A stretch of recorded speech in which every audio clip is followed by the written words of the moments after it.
Hello students, welcome back Gajwakar academy. Myself Randeep Singh and हम आ चुके हैं नेक्स्ट कॉन्सेप्ट पर। चैप्टर 12 चल रहा है अपना अप्लाइड मैथमेटिक्स का।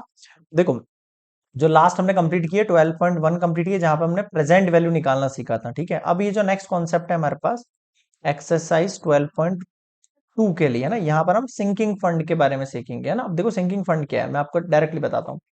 देखो, जैसे मान लो आपने एक बैंक के अंदर जो है कोई एफडी करी है ना, मैं बिल्कुल जनरल एग्जांपल लेके चलता हूँ। एफडी के बारे में आपने बहुत सुना होगा। एफडी करी भाई अपन ने, हर साल जो है मान के चलो 1 लाख रुपीज दिए या 50,000, ये अमाउंट डिफरेंट डिफरेंट रहता है। अपन ने जो है 5 ईयर के लिए 5 ईयर प्लान लिया, कोई मिनिमम 5 ईयर प्लान ही चलते हैं। 3 भी चलते होंगे अभी, अब काफी ज्यादा। पहले जो है 5 ईयर प्लान चलते थे। 5 ईयर प्लान के अंदर अपन ने एफडी के अंदर कुछ अमाउंट डिपॉजिट किया। अब 5 ईयर्स तक आपका वो पैसा क्या हो गया, लॉक हो गया है। क्या हो गया, लॉक इन पीरियड हो गया 5 ईयर। 5 साल के बाद छठे जो साल होगा, 6th ईयर के अंदर, आप चाहो तो 6th ईयर अपना पैसा विड्रॉल कर सकते हो, या 7th ईयर या 8th ईयर आगे भी कर सकते हो। मतलब 5 ईयर तक आपका जो पैसा है, जो मनी है, वो क्या हो गया, लॉक हो गया, लॉक इन पीरियड हुआ। तो 6th ईयर के अंदर आपको 5 साल का जो आपने पैसा दिया है, जो एफडी का अमाउंट दिया है, वो हर साल भी हो सकता है और एक ही बार पूरे 5 साल का भी हो सकता है। ठीक है, आपने जो पैसा दिया, जो प्रिंसिपल अमाउंट दिया, वो तो मिलेगा ही मिलेगा, उसके साथ में आपको प्लस में इंटरेस्ट मिलेगा ना, जो भी बैंक का रहेगा, 5%, 6%, 7%, 8%, जो भी रहेगा। तो ये जो है आपको जो पैसा मिल रहा है, debt debt called sinking fund, है ना। तो ये सिंकिंग फंड होता है। अब इसके कुछ फॉर्मूला वगैरह के बारे में डिस्कस कर लेते हैं कि एक्चुअल में इसमें क्या पढ़ना है अपन को। देखो, a sinking fund is a fund created to accumulate money over the year to discharge a future obligation like replacing an old machine by a new machine। ये तो इसके यूजेस बता रहे, यूजेस तो अपनी मर्जी है, कुछ भी यूज कर सकते हैं। भाई मैंने आज जो है हर साल कुछ अमाउंट जो है जोड़ना शुरू किया 5 साल के लिए। आफ्टर 5 ईयर मुझे कुछ पैसों की नीड है, मुझे पता है कि मुझे 5 साल बाद इस चीज की नीड होगी, है ना।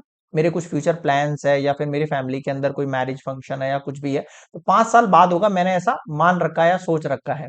फिक्स तो नहीं कह सकते, बट हम मान लेते हैं अपन 5 साल बाद मेरे फैमिली के अंदर कोई फंक्शन है, या फिर मुझे मेरे बिजनेस के लिए कोई अमाउंट चाहिए, तो मैं आज से ही हर साल जो है या हर मंथ जो है 5,000 रुपीज या 10,000 रुपीज ऐसे जोड़ना शुरू करूँ 5 साल तक, और 5 साल बाद वो पैसा जो है मुझे विद इंटरेस्ट रेट जो है मिल जाएगा, है ना। डेट कॉल्ड सिंकिंग फंड कहते हैं उसे। आया को समझ में। अब कंसिडर एन्युटी है, उस पीरियोडिक पेमेंट जो है आर आप पे कर रहे हो हर साल at the end of each payment period, n periods तक, मतलब कि एन मतलब 5 ईयर हो गए, 6 ईयर हो गए ऐसे। इंटरेस्ट रेट R% हो गया। तो इस कंडीशन में जब आपसे पूछा जाएगा the amount of obligation which can be discharge, की बाद में 5 साल बाद या 6 साल बाद, इतने पीरियड के बाद जो आपको पैसा मिलेगा वो कितना होगा, उसका फॉर्मूला होता है R ब्रैकेट 1 + I पावर में n-1 अपॉन के अंदर I। ये फॉर्मूला आपको लगाना है। इसकी जगह एक फॉर्मूला और दे रखा है आपकी बुक में, ये फॉर्मूला कैसे लगाएंगे ये मैं समझा देता हूँ। R तो आपको पेएबल अमाउंट हो गया।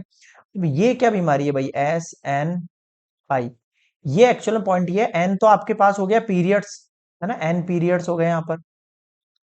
ठीक है, और आई आपको पता ही है। ये वैल्यू जो अपन इसमें पुट करेंगे, इन दोनों को अपॉन में लगा के एस के अंदर, है ना। अब ये एस क्या है, ये अमाउंट निकल के आएगा आपके पास कहां से, जो आपको गिवन वैल्यू होगी। मान लो आपको गिवन वैल्यू, ये वैल्यू गिवन नहीं है, आपको आई की वैल्यू गिवन नहीं है, और अगर आई की वैल्यू गिवन नहीं होगी तो ये वाला अमाउंट तो आप लगा ही नहीं सकते, आपको इसकी वैल्यू दे देगा वो। तो डायरेक्टली आप ये फॉर्मूला लगा सकते हो। इसके लिए आपकी बुक के लास्ट के अंदर एक टेबल दे रखी है। ठीक है, उस टेबल से आप इसकी वैल्यू पता कर सकते हो। वैसे मोस्ट प्रोबेबल आपको एग्जाम के अंदर या तो टेबल बुक दे देंगे इन चीजों के लिए, या फिर जो है आपको क्वेश्चन के अंदर ही गिवन होगा इनकी वैल्यू, तो उसमें कोई इतना इश्यू नहीं आएगा। ठीक है, तो बहुत आसान है, केवल डायरेक्टली फॉर्मूला लगाना, आंसर निकालना है। इसका जो तरीका है, एक लॉग के तरीके से भी निकल सकता है, ये वाला पार्ट लॉग से भी निकलेगा, अभी अपन एग्जाम्पल डिस्कस करेंगे तब बताऊंगा ये। आगे देखो, अब difference between sinking fund and saving fund क्या होता है। अब देखो, दो टाइप के फंड होते हैं। एक होता है सिंकिंग फंड, जो अपने बोला, it is a fix term account, है ना। इसमें एक बार पैसा डाल दिया, निकलेगा नहीं बार बार, है ना। ये क्या, लॉन्ग टर्म अकाउंट है which can be close any time.